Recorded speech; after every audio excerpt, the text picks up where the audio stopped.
Hello friends, welcome back to my channel. કેમ છો બધા? તો જો આજે છે ને, જો કે વેકેશન છે એટલે ડેલીમાં તે રજા જ છે. આજે સેટરડે છે અને તે ખાસ છૂટી છે. તો એ છૂટી જ આપણે ફટાફટ કામ કરી લઈએ. અને હું વાઘા લઈ આવી હતી લાલા માટે, તો એ તમને બતાવવાના બાકી હતા ને, તો અમને કાઢ્યું ને પણ એ યાદ આવ્યું. તો ચાલો તમને પહેલાં વાઘા બતાવી દઈએ અને પછી આપણે રેગ્યુલર ઘરનું જે કામ છે ને એ કરવા માંડીએ. તો અહીંયા આપણે તીર્થાબેન છૂટા છે, તો હવે વેકેશન છે ને તે સુવા રહીએ અને આપણે આપણું કામ કરી લઈએ. હું તમને કહેતી હતી ને કે ચોપલા લઈ હતી કાના માટે વાઘા. જો એક આવે નેટનું યલો કલરનું મસ્ત લીંબુ પીરો છે, અને એક આ લઈ આવી હતી બાંધણી ટાઈપ કલરફુલ. તો બહુ મસ્ત અમને કંઈ મેં લઈ લીધા, સાથે એક પાઘડી. આની મેચિંગ ના મળી, પછી આ એક યલો તો યલો લઈ લીધી. તો આજે આપણે છે ને દાંભાનું શાક કરવાનું છે. જો કોને દાંભો ભાવે છે, મને તો જો કે દાંભો ના ભાવે, થોડો થોડો ભાવે, બાકી ના ભાવે. એટલે આપણે આ વફરા માટે ગુવાર કરશું અને એક દાંભાનું શાક કરશું. અહીંયા આપણે છે ને ભાત ચડાવી દીધું છે, તો બે શાક બનાવી અને રોટલા કરી લઈએ એટલે આપણું જમવાનું થઈ ગયું ડન. ઉઠીને સીધી કાર્ટૂન જોવા બેસી ગઈ છે, બ્રશ નથી કરતી. તમારા છોકરાઓ આવું કરે છે કે નહીં? કોમેન્ટમાં મને કહેજો કે ઉઠીને બ્રશ કરવાની બદલે કાર્ટૂન સીધા વેકેશનમાં. જા બ્રશ કર.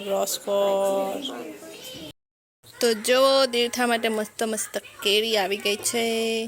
તીર્થાએ 2 કેરી તો ખાઈ લીધી છે, હવે બીજી કેરી આવી છે. કોને કેરી ખાઈ લીધી કોમેન્ટમાં મને કહેજો. મેં ખાઈ છે. હા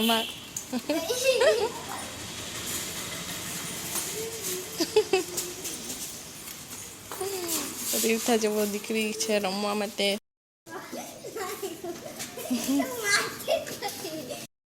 અત્યારે સાંજ થઈ ગઈ છે ને, આપણે ચા નાસ્તો કરવા બેસી ગયા છે. તે તો આપણે ચા, પાઉં, ગાંઠિયા, અને સવારે છે ને મેં ભાત તળ્યું હતું. જે ભાત હોય બચી જાય પછી સુકાવીએ અને પછી એને તળીને ખાવાનું હોય. તો આ કોણ કોણ ખાય છે ને આવી રીતના કોણ કોણ બનાવે છે ને મને કોમેન્ટ કરીને કહેજો. પહેલાં અમે બહુ ખાતા મમ્મી ઘરે, પણ પછી અહીંયા તો કોઈ ખાતા ના હોય, પણ સુકાયું હતું તો મેં તળ્યું, તો સરસ લાગે છે.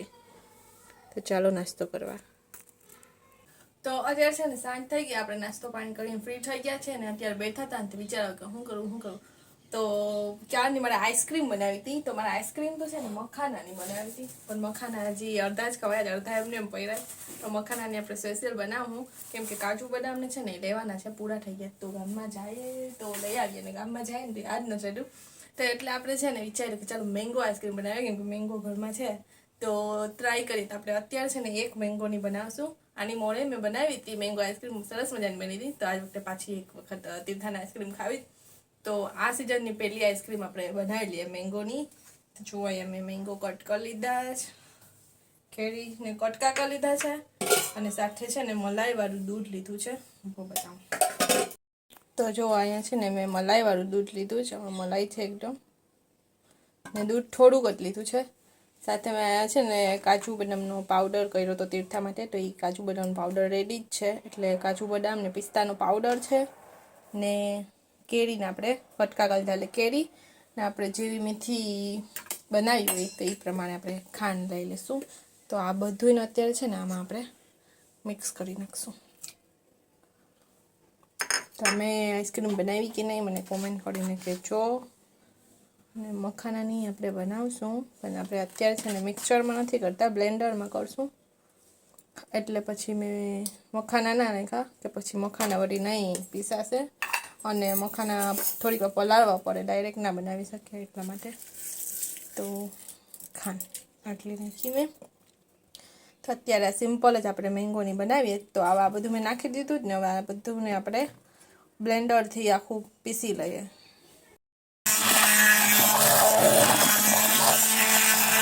આપણે આઈસ્ક્રીમનું આ મોલ આવે ને એ લઈ લીધું જ. બાકી આપણી પાસે આઈસ્ક્રીમ ખાતા હોય તો બધાની ટેવું હોય કે આઈસ્ક્રીમ ડબ્બી અવડી રાખીએ તો આપણે એમાંય નાખી શકીએ. ને હા, આપણે રેડી થઈ ગયું છો આવું.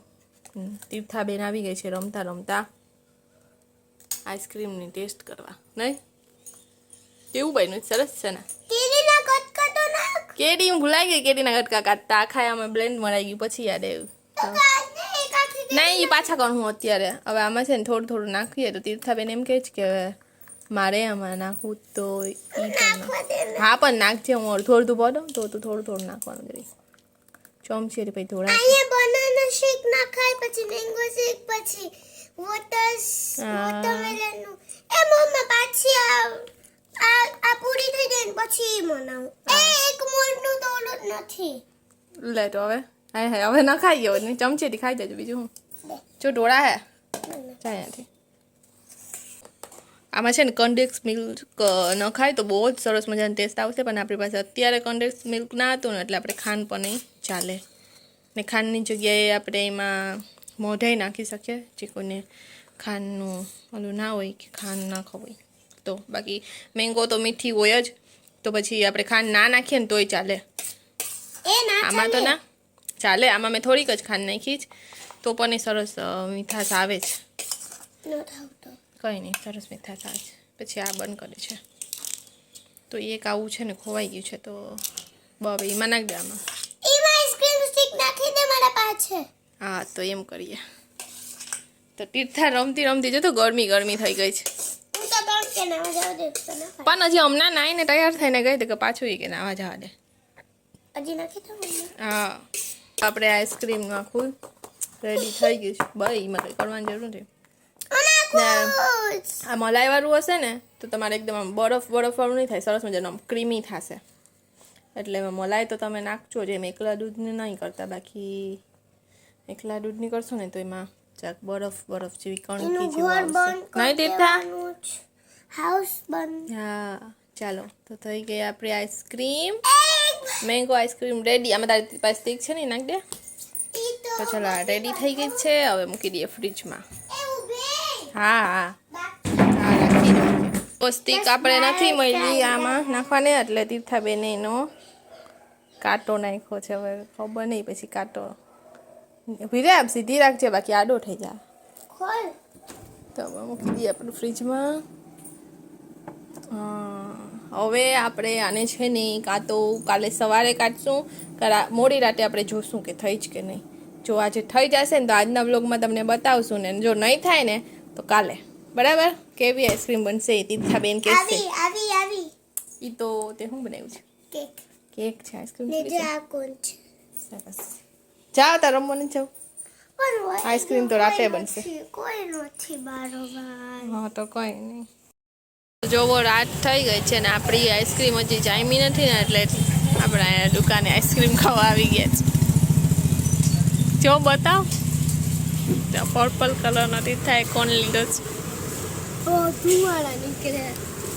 દેખાતું નથી અમારે કાંઈ મારું